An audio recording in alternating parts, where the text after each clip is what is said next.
Babbar illa, mallakin Jamilu El Hussein Fambeguwa ɗan mutan Zazzau. Babbar illa, kashi na 1. Bismillahirrahmanirrahim. Fuska cike da annuri, Mubarak ya shigo cikin gida. Daidai lokacin Hajiya na zaune a falo tana kallo. Tambayar ta yi, Mom, Husna na cikin ɗaki ne? Kai Hajiya ta girgida ta ce sun fita cefane ita da Ladidi. Ya ce amma kamar na ga direba a waje ai. Ko dai a ta sahu suka hau? Ta ce a'a, a mota ta suka fita. Juyawa yayi zai koma farfajiyar gida. Hajiya ta ce Mubarak dawo, dama akwai magana da nake so mu tattauna ni da kai. Kai tsaye Mubarak ya juyo ya samu waje ya zauna. Hajiya ta ɗago kai ta kalle shi. Ta ce Mubarak, a duk sani na san cewa kun shaƙu sosai kai da Husna. Zan ma iya cewa ka ɗauke ta tamkar ƙawarka ta jini. To amma yanzu ina ganin kamar shaƙuwar taku ta rikide ta koma soyayya. Menene gaskiyar wannan lamarin? Na ɗan lokaci Mubarak ya shiru, sannan ya girgida kai ya ce ba komai Mom. Ta ce kaga, ba na son ka ɓoye min wani abu, domin ita ma na zama da ita na yi mata irin wannan tambayar. Kaɗan Mubarak ya sunkuyar da kai ya ce, Mom, haka ne. Ta ce to naji, amma kana ganin abbanku zai bari ka aure ta kuwa? Numfashi Mubarak ya ja, sannan ya ce ni kaina ina irin wannan tunanin.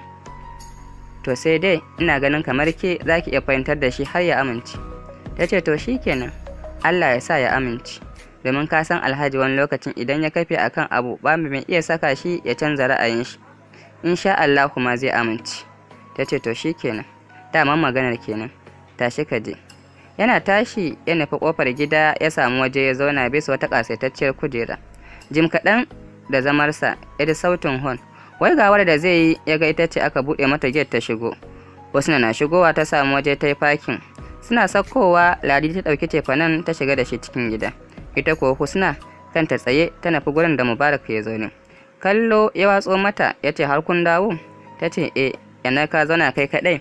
Ya ce dama ke nake zaune nake jira. Ta ce to tashi mu shiga daga ciki ko? Ya ce to, a jere su jera zuwa cikin gida. Karfe 8 na dare daidai lokacin Alhaji Kabir na zaune shi da Hajiya Hafsa a dining suna cin abinci. Ya ce mata Hajiya dama ko akwai magana da nake so mu tattauna ni da ki. Ta ce to ina jin ka. Ya ce akan yarinyar nan ne Husna. Ta ce me ya faru? Ya ce ganin nayi tunda Allah sa yarinyar nan ta kammala karatunta. Ai ina ganin ya dace mu bata dama ta fito da wanda take so mu yi mata aure mu huta.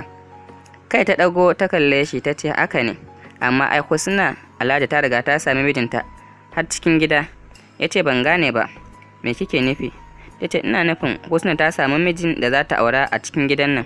Ya ce to ina jinki, wane ne shi? Ta ce Mubarak. Cikin zafin rai Alhaji Kabir ya ce what? Hajiya kin san me kike faɗa kuwa?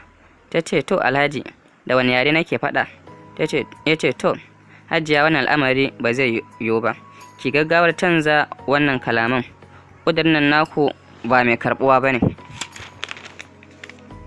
Muddin ina raye, Mubarak ba zai aure ta ba. Ta ce haba Alhaji, me yasa da ka ce haka? Kai ya girgiza ya ce yanzu Hajiya ke har kin manta abin da ya faru da ɗan uwana? Ba sanadiyar irin wannan auren shiriritan ba ne ya kawo haka? Kaɗan Hajiya ta yi ajiyar zuciya ta ce to Alhaji, in ban da abinka, ai mutane ba duka aka taru a zama ɗaya ba ko? Cikin ɓacin rai ya ce ba na son wannan magana, domin kin sani tun faruwar wannan al'amarin na ce ba dan sake barin wani ɗan uwana ya aure wata yarinya ba har sai mun san asalinta sannan mun san daga ina ta fito. Numfasawa Hajiya ta yi gami da girgida kai. Ta ce aiko akwai matsala babba, domin yaran nan sun riga sun shaƙu da junansu sosai. Ya ce wannan laifinki ne, domin ke kike zane da su a cikin gida. Tun lokacin da kika ga sun fara soyayya ya kamata a ce kin taka musu birki, saboda kin san cewa ba zan taɓa bari wannan auren ya yiwu ba. Saboda haka ina umartanki da ki yi gaggawar sanar da su cewa ba wani maganar aure tsakaninsu. Yana faɗin haka ya tashi cikin fishi ya nufi ɗakin shi. Tagumi Hajiya ta zauga, yana tunanin yadda za ta fuskanci Mubarak da Husna da wannan batun. Kaɗan ita ma ta yunƙura ta miƙe, tana isowa falo ta iske su zaune suna firansu. Gwanin sha'awa. Kallo ta wurgama Mubarak, ta ce ka zo ka iske ni a ɗaki yanzu akwai magana mai muhimmanci. Ya ce to shikenan. Tana wucewa ya kalli Husna. Ya ce bari na je ko menene. Ta ce okay, wai bi sai ka dawo. Miƙewa ya ba Hajiya zuwa ɗaki. yana shiga ta ce mishi, samu guri ka zauna. Kai tsaye Mubarak ya samu guri ya zauna. Hajiya ta ɗago kai ta kalle shi. Ta ce, Mubarak, na faɗa wa abbanku batun alaƙar ka da Husna. Ya nuna sam bai amince ba.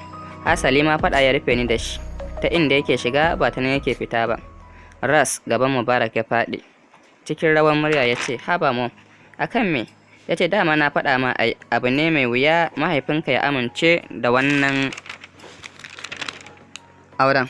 Domin tun abin da matar kawunku ta yi shine yake rike da shi har yanzu bai manta ba.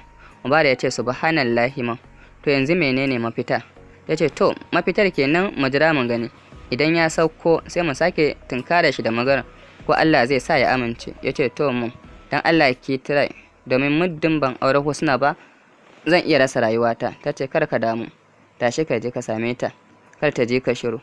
Ganin yanayin da Mubarak ya fito daga cikin ɗakin Hajiya ya sa Husna ta yi ta miƙe ta ƙaraso wajen shi tana faɗin, hubbi lafiya kuwa? Kai ya ɗaga ya ce, ba komai. Ta ce, kaga kada ka ɓoye mu, domin na ga damuwa ƙarara a fuskarka. Ka faɗa min koma menene, ka daure ka sanar da ni. Ya ce, ki yi haƙuri Husna, ba sai na faɗa miki ba. Wata 'yar ƙaramar matsala ne take yunƙurin kunno kai, amma mam za ta yi ƙoƙarin shawo kan al'amarin. Idan ya so daga baya zai miki bayani.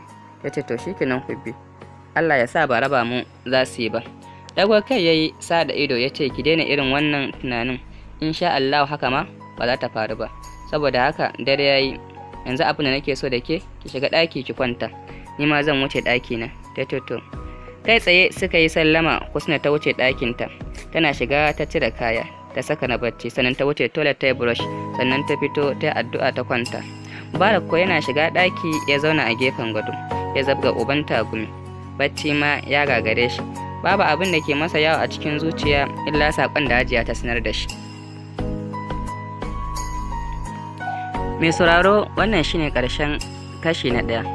Za ku iya daukan mu a kashi na 2 idan Allah ya sa mun dora. Za ku iya tuntuɓar mu a namban waya kamar haka: 081 04 55 0703. Domin samun ci gaban wannan littattafan namu, za ku iya duba mu a YouTube channel na mai suna Jamil 11 TV. Za ku iya tuntuɓar mu a namban waya kamar haka: 081 04 55 0703.